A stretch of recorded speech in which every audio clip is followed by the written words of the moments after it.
everyone, it's your layman photographer Amit Padhi and welcome back to a very new photography vlog। बहुत दिनों से सभी लोगों का रिक्वेस्ट था कि लैंडस्केप फोटोग्राफी क्यों नहीं कर रहे हैं आप, लैंडस्केप के ट्यूटोरियल शेयर नहीं कर रहे हैं बहुत दिनों से। वैसे सच बताऊं तो YouTube के एल्गोरिदम के हिसाब से मैं वीडियो बना रहा था, लेकिन आज सोचा चलो आज एक पसंद का वीडियो बनाते हैं।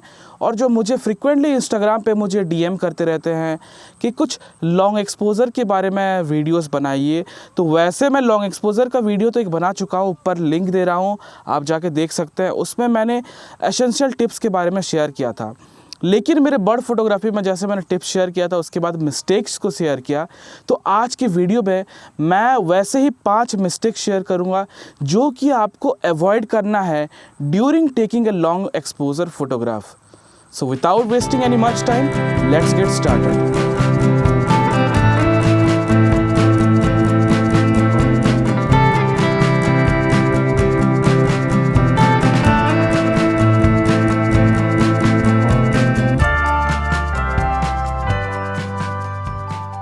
वैसे तो जो लॉन्ग एक्सपोजर फोटोग्राफी करते हैं वो अपने आप में ही बेहतरीन जॉनर ऑफ फोटोग्राफी मैं कह सकता हूं, और काफ़ी सब कोई अच्छा उठा भी लेते हैं, वो बस एक ND फिल्टर के यूज़ से।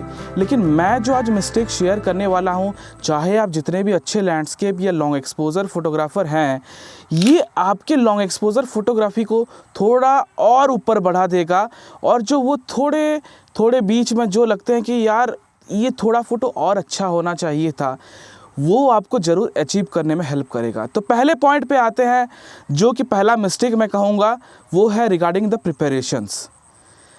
प्रिपरेशंस में बहुत सारे पॉइंट हैं, लेकिन सबसे इम्पॉर्टेंट जो पॉइंट है, हम कोई भी फोटोग्राफी को प्लान करते हैं, सबसे पहले पॉइंट को हमें नज़र में रखना चाहिए अबाउट द वेदर ओनली। अगर वेदर सही नहीं है, लॉन्ग एक्सपोजर में प्रॉब्लम होता है। वैसे मैं कहूँगा वेदर के लिए उतना तो ज़रूरी होता नहीं है, कोई भी वेदर पे आप ले लो अच्छा फ़ोटोग्राफी आ जाएगा। से अगर फ्लैट लाइट है तो लॉन्ग एक्सपोजर में मूवमेंट करने के लिए आपके पास कुछ नहीं होगा। हालांकि आज मैं भी ऐसी सिचुएशन पे हूँ, थोड़ा सा फ्लैट है लेकिन मूवमेंट मैं कलर्स में दिखा सकता हूँ सन के। तो आपको वेदर को हमेशा फर्स्ट प्रायोरिटी पे रखना है। अगर क्लाउडी रहा तो आपको मूवमेंट पता चलेगा। सनराइज़ के टाइम पे, सनसेट के टाइम पे, ब्लू आवर पे जो लाइट चेंजेस होता है, कलर जो चेंजेस होते हैं, उसी टाइम पे अगर आप पहुंचते हैं और अच्छा अगर आपका वेदर है, तभी आपको अच्छा शॉट मिलेगा। और उसी पॉइंट को मैं लेके एक और पॉइंट बताना चाहूँगा, दैट इज़ आपको देरी से पहुँचना। मतलब आपका जो अराइवल होता है वो ज़्यादा ही लेट हो जाता है। Suppose you are planning a long exposure photography during the sunset, और आपको जैसे पता ही है कि गोल्डन आवर से सनसेट का समय बहुत ही कम रहता है। अगर आप गोल्डन आवर के टाइम पे पहुंचते हैं और आपका प्रिपरेशन तभी स्टार्ट होता है, तो सोचिए कि आपका जो डिज़ायर्ड रिजल्ट है वैसा मिल नहीं सकता है। आप रश में रहेंगे और उसके बाद जैसा कंपोजिशन दिखेगा आप वैसा ही ले लेंगे। उसके बाद एक्सपेरिमेंट करने के लिए आपके पास ज़्यादा टाइम नहीं होगा। तो मैं आपको सजेस्ट यही करूँगा, आप गोल्डन आवर से भी 1 घंटे पहले पहुँचिए, तो आपको कंपोजिशन देखने के लिए बहुत ही ज़्यादा टाइम मिल जाएगा, फ्रेमिंग बनाने के लिए टाइम मिल जाएगा, और अपने कंपोजिशंस के साथ एक्सपेरिमेंट करने के लिए भी टाइम मिल जाएगा। इसी के अंदर एक और है, क्योंकि ये प्रिपरेशंस का बात कर रहा हूँ, अगर घर पे कुछ भूल जाते हैं आप, तभी आपका रिजल्ट ख़राब हो जाएगा। उसका मतलब उस दिन का आपका लॉन्ग एक्सपोजर फोटोग्राफी ख़राब हो सकता है। इसी प्रिपरेशन के तीसरे नंबर पॉइंट पे आते हैं, क्योंकि हम घर से ही प्रिपरेशन कर रहे हैं, तो ऐसा रहता है कुछ सामान रहता है भूल जाते हैं और लॉन्ग एक्सपोजर करने जाते हैं। और मेरे साथ ऐसा बहुत बार हुआ है कि मैं कभी ट्राइपॉड भूल जाता हूँ, कभी ND फिल्टर भूल जाता हूँ। इसीलिए मैंने आपको कहा कि आपको थोड़ा 1 घंटा पहले ही पहुँचना है और सुबह से प्रिपरेशन कर देना पड़ता है इसके लिए। तो जो मेरा नेक्स्ट पॉइंट है, this is about the ND filters. Do not ever buy cheap filters. हाँ, अगर आप स्टार्ट कर रहे हैं फोटोग्राफी, आज ही कर रहे हैं, और आज ही आपके पास नया कैमरा है और आज ही आपको फ़िल्टर्स यूज़ करके लॉन्ग एक्सपोजर करने हैं, और आप प्लान में बना चुके हैं कि मैं लॉन्ग एक्सपोजर फोटोग्राफी करूँगा, तब आप एक्सपेरिमेंटल बेसिस पे कोई भी चीप फिल्टर्स यूज़ कर सकते हैं। लेकिन आपका अगर फोटोग्राफी थोड़ा एडवांस हो चुका है और आपको बहुत ही अच्छे रिजल्ट्स चाहिए, तो आपको इन्वेस्ट करना पड़ेगा अच्छे ND फिल्टर्स पे। जैसे कि मैं यूज़ करता हूँ निसी का ND फिल्टर, और शायद ये 10 साल से हो गया है। मैं जितने भी फिल्टर्स यूज़ कर रहा हूँ सारे निसी के हैं, apart from the new ND 64+ CPL, जो कि मेरा पहले निसी का था, वो टूट गया। तो निसी इंडिया ने मुझे प्रोवाइड नहीं कर पाया, अभी स्टॉक है भी नहीं 2 सालों से, तो मुझे मीको पे जाना पड़ा। हालांकि मीको के फ़िल्टर्स भी काफ़ी अच्छे हैं, नए हैं, तो ग्लास क्वालिटी भी उनके बहुत अच्छे हैं।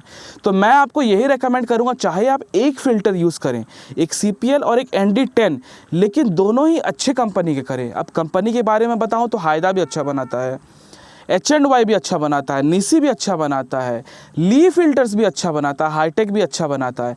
तो ये सारी कंपनी से आप कोई भी फ़िल्टर्स लेंगे तो अच्छा बना सकते हैं। इसके नेक्स्ट पॉइंट जो बहुत इंपॉर्टेंट है, आपको एक अच्छे ट्राइपॉड में भी इन्वेस्ट करना ही है। आप घर से एक हल्का ट्राइपॉड लेके जाते हो, या बहुत लोगों को मैंने देखा है लॉन्ग एक्सपोजर करते वक्त गोरिल्ला ट्राइपॉड्स या 1500-2000 रुपये के ट्राइपॉड्स यूज़ करते हैं, जिनके प्रिसाइज मूवमेंट नहीं होते हैं, या फिर मैं कहूँ एक्यूरेसी नहीं होता है। आप शटर दबाएंगे और वो हिलने के चांसेस बहुत है, या फिर अगर वेट सरफेस है, अभी जहाँ पर मैं खड़ा हूँ, वो उसको बैलेंस नहीं कर सकता है और आपका फ़ोटोज़ जो है वो शेकी हो सकता है। तो ये था सब प्रिपरेशन के बारे में। आपके पास ये सारे चीज़ होंगे और ये सारे पॉइंट्स को कंसिडर करेंगे तो आपका पहला स्टेप कंप्लीट हो जाता है। उसके बाद आता है फोटोग्राफी पे। क्योंकि हम लॉन्ग एक्सपोजर फोटोग्राफी का बात कर रहे हैं, उसके मिस्टेक्स के बारे में, जो एपर्चर है वो बहुत ही बड़ा रोल प्ले करता है। अब कहते हैं हम सभी कि हमें जितना हायर एपर्चर होना चाहिए, मतलब जितना स्मॉलर एपर्चर होना चाहिए, वहाँ पे लैंडस्केप फोटोग्राफी बहुत अच्छा होता है। और काफ़ी हद तक मैं भी मानता हूँ, कभी कभी तो मैं भी F16 या F18 या इवन F22 पे लिया करता था, लेकिन आजकल मैं बिल्कुल नहीं लेता हूँ। हर लेंस का एक स्वीट स्पॉट होता है। अगर आपके 1.8 या F2.0 या 1.4 वाले लेंसेस हैं तो आपको शायद F8 में अच्छा रिजल्ट मिल सकता है। अगर आपके F4 वाले से ज़्यादा एपर्चर वाले लेंसेस है, जैसे कि F4 या F5.6, तो आपका रिज़ल्ट सबसे बढ़िया शार्पनेस जिसे कहते हैं वो F8 to F11 पे मिल सकता है। तो जैसे कि मैं हमेशा लैंडस्केप्स यूज़ करता हूँ 24 to 70 F4, तो मैं मोस्टली F8 से F11 तक एपर्चर रखता हूँ और यूज़ करता हूँ। अच्छा, मैं आपको बता इसलिए रहा हूँ क्योंकि आपको F16 या F22 यूज़ नहीं करना है, क्योंकि अगर आप वो यूज़ करते हैं आपको डेफिनेटली शटर स्पीड लॉन्गर मिल जाता है, आप ज़्यादा टाइम तक लॉन्ग एक्सपोजर ले सकते हैं, लेकिन उससे डिफ्रैक्शन भी स्टार्ट होता है और शार्पनेस करीब 50 to 60% तक लॉस हो सकता है।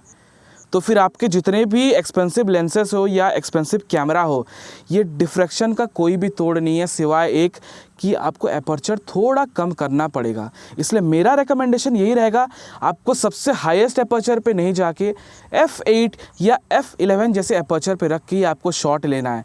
चाहे आपका शटर स्पीड 30 सेकंड का डिज़ायर हो लेकिन 15 सेकंड का आपको मिले, लेकिन आपको F8 to F11 पे ही रखना है। अक्सर मुझे कई लोग पूछते हैं कि हमारे वाटरफॉल्स के शॉट में या जो फोरग्राउंड के शॉट में वो क्रिस्प शार्पनेस क्यों नहीं आता है, बहुत ही मतलब ऐसा लगता है कि दबा दबा हुआ लगता है बिल्कुल। तो उस पॉइंट पे आता है कि ND फ़िल्टर्स तो चूज़ करते हैं, लेकिन कौन सा फ़िल्टर चूज़ करते हैं वो उनको समझ में नहीं आता। जैसे कि मैं आप देखे होंगे वाटरफॉल्स या जब सन के साइड, जब सन साइड पे होगा, मतलब मेरे लेफ़्ट या राइट पे होगा, तभी मैं एक CPL भी यूज़ करता हूँ। और CPL मोस्टली क्या करता है, जो अनवांटेड ग्लेयर रहता है या फिर रिफ्लेक्शन रहता है पत्थरों पे या फोरग्राउंड पे, उसको काट देता है और सैचुरेशन बढ़ा देता है। तो उससे जो है एक्चुअली कॉन्ट्रास्ट बढ़ता है और शार्प बहुत ज़्यादा दिखाई देता है। अब पानी के छींटे अगर वाटरफॉल्स के पत्थर के आगे गिरे होंगे वो शार्प दिखाएगा, जो टेक्सचर रहते हैं वो CPL यूज़ करने के बाद ही टेक्सचर दिखाई देता है। तो आपके फ़ोटोग्राफी में आपको सही फ़िल्टर यूज़ करना भी बहुत ही ज़रूरी रहता है। अगर आपको 5 मिनट्स का एक्सपोजर लेना है तो आप 10 स्टॉप से ज़्यादा एक्सपोजर ले सकते हैं। अगर आप वाटरफॉल्स चूज़ कर रहे हैं, अगर आपको 5 सेकेंड का एक्सपोजर चाहिए तो आप 64+ CPL यूज़ कर सकते हैं या फिर खाली CPL यूज़ कर सकते भी हैं। तो ND फ़िल्टर का चॉइस रहना भी बहुत यूज़ रहता है। आप अगर डायरेक्ट सन पे आप शूट कर रहे हैं, लेकिन वो दिन के टाइम से गोल्डन आवर के टाइम पे से है, लेकिन आप ND फ़िल्टर यूज़ करते हैं तो सन है वो बंद हो जाएगा, हाइलाइट्स उसके बहुत ज़्यादा हो जाएंगे। तो आइदर आपके पास 2 ऑप्शन है, या तो आप पहला जो कि एक्सपेंसिव वे है, आपको एक ग्रेडियंट फ़िल्टर यूज़ करना पड़ेगा जो कि ऊपर से नीचे एक शेड पे रहता है और नीचे ट्रांसपेरेंट रहता है, या फिर मैं जैसे यूज़ करता हूँ एक लोअर एक्सपोजर का अंडर करके ले लेता हूँ, जिसको बाद में मैं स्टैक करता हूँ स्काई के लिए। तो ND फ़िल्टर्स हमेशा अपने आप के हिसाब से, आपके जो रिक्वायरमेंट के हिसाब से चूज़ कीजिए, तभी आपको अपना डिज़ायर्ड रिज़ल्ट मिलेगा।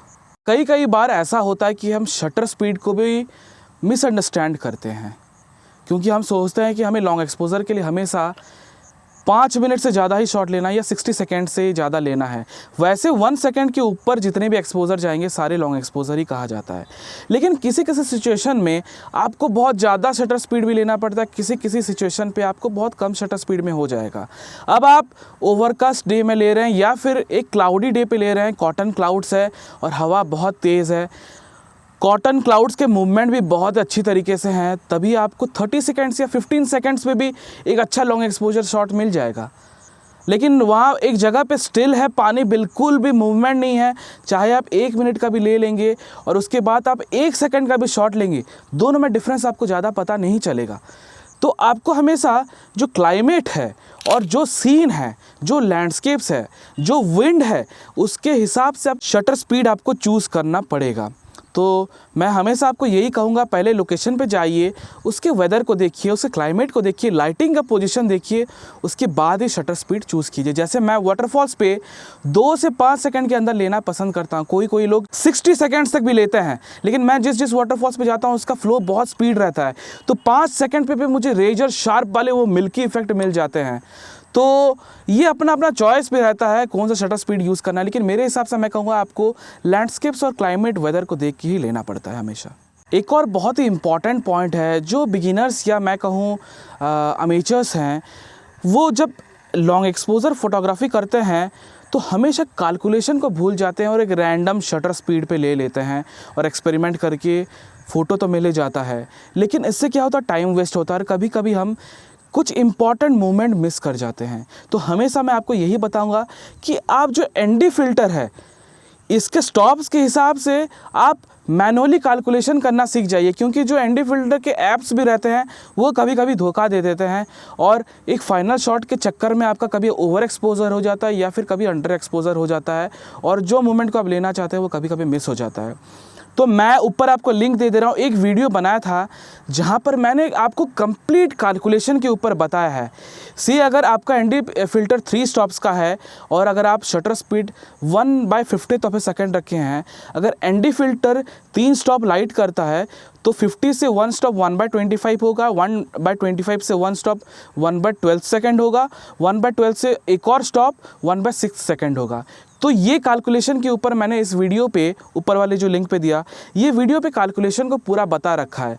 अब अगर आप 15 सेकंड का आपका एक्सपोजर है और आपको 60 सेकेंड्स का सपोज लेना है तो आपको 4 स्टॉप का एनडी फ़िल्टर यूज़ करना पड़ेगा शायद, या फिर 2 स्टॉप का एनडी फ़िल्टर यूज़ करना पड़ेगा अगर आपका 15 सेकंड का एक्सपोजर मेनली है, क्योंकि 15 से 30 एक स्टॉप हो गया, 30 से 60 एक स्टॉप हो गया, तो 2 स्टॉप्स के एनडी फ़िल्टर में आपको आपका डिज़ायर्ड रिजल्ट मिल सकता है। तो ये कैलकुलेशन करना सीख जाइए, आपको जीवन भर बढ़िया से काम देने वाला है। आजकल के ज़माने में हर कोई मिररलेस रख रहा है, लेकिन कुछ लोग ऐसे भी हैं जो पुराने DSLRs यूज़ करते हैं।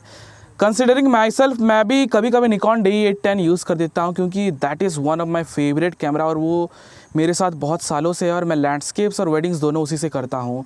तो एक टिप देना चाहूँगा, शायद अगर आप मिररलेस यूज़ करें तो आपको वो यूज़फुल नहीं होगा, लेकिन आप अगर DSLR यूज़ कर रहे हैं तो आपको यूज़ होगा। अगर आपके पास व्यू फाइंडर है और आपके पास DSLR यानी मिरर वाले कैमरास हैं, तो आपके व्यू फाइंडर को बंद करना मत भूलिए, क्योंकि उसी से लाइट लीक होता है और अगर आप 30 सेकंड से ऊपर आपका फ़ोटोज़ जाता है तो आपका फ़ोटो पे एक लीक या मैजेंटा या कोई भी ह्यूज़ आ सकता है, जो कि बिल्कुल भी रिमूवेबल नहीं है। आप उसको फ़ोटोशॉप में क्लियर नहीं कर सकते हैं। अगर आप मिररलेस कर रहे हैं तो आपके पास मिरर होगा नहीं, रिफ्लेक्शन एरिया होगा नहीं, डायरेक्ट हिट करेगा सेंसर पे, तो आपको कोई प्रॉब्लम नहीं है अगर आपका व्यू फाइंडर ओपन है तो। लेकिन आप अगर DSLR या पुराने कैमरास यूज़ कर रहे हैं तो व्यू फाइंडर के सामने क्लोज़ करना बिल्कुल भी ना भूलें। तो मैंने जो आपके साथ अभी टिप्स शेयर किए उसको तो मैं यूज़ कर चुका हूँ, प्रिपेयर कम्प्लीटली हो चुका हूँ, फाइनल मोमेंट पे आ चुका हूँ। तो चलिए देखते हैं, कुछ फ़ोटोज़ उठाते हैं।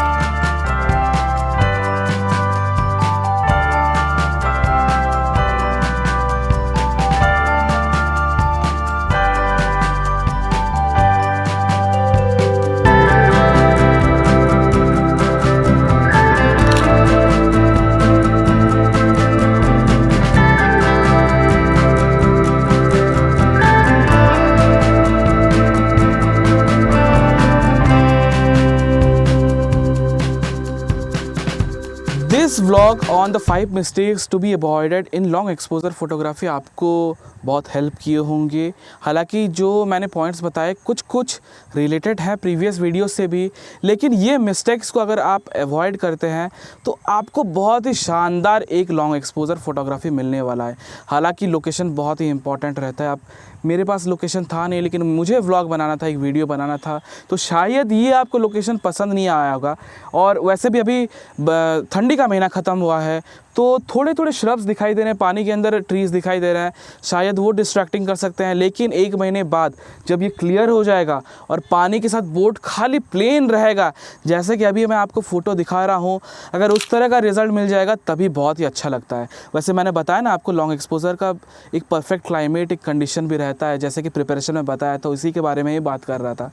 तो ठीक है, कोई बात नहीं, आप ये सारे पॉइंट्स को यूज़ कीजिए और एक बार लॉन्ग एक्सपोजर फोटोग्राफी कीजिए और मुझे कमेंट सेक्शन में बताइए आपको ये हेल्पफुल रह रहा है कि नहीं। तो बस आप मेरे ऐसे वीडियोस को देखते रहिए और थैंक यू सो मच, क्योंकि आप मेरे वीडियोस को बहुत ही लाइक कर रहे हैं और बहुत ही शेयर भी हो रहे हैं। मुझे सुन के वो बहुत खुशी मिला। एनालिटिक्स बहुत ही अच्छा है। तो फिर से कहूँगा, जो नए देख रहे हैं, आज पहली बार अपना वीडियो देख रहे हैं मेरे चैनल पे, तो प्लीज़ सब्सक्राइब कीजिए, लाइक कीजिए, शेयर कीजिए और बेल पे हिट करना ना भूलिए, क्योंकि उसी से आपको मेरे नए वीडियोज़ का नोटिफिकेशन हमेशा मिलता रहेगा। So it's your layman photographer Amit signing off and take care.